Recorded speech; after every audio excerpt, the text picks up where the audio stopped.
એક ભાઈ હતા.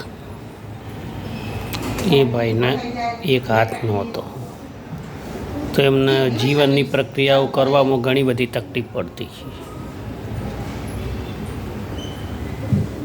તો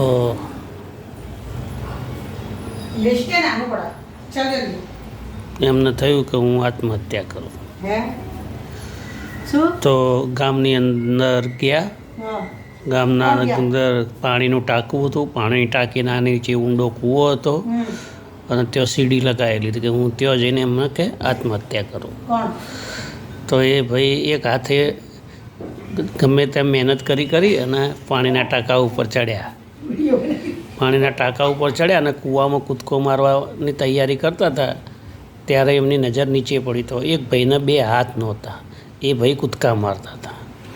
તો એ ભાઈને થયું કે હું મરવા જઈ રહ્યો છું. તો આ ભાઈ અત્યંત ખુશ થઈ રહ્યા છે. એમ તો ગુસ્સે થઈ ગયા કે હું મરવા જઈ રહ્યો. નીચે આવ્યા.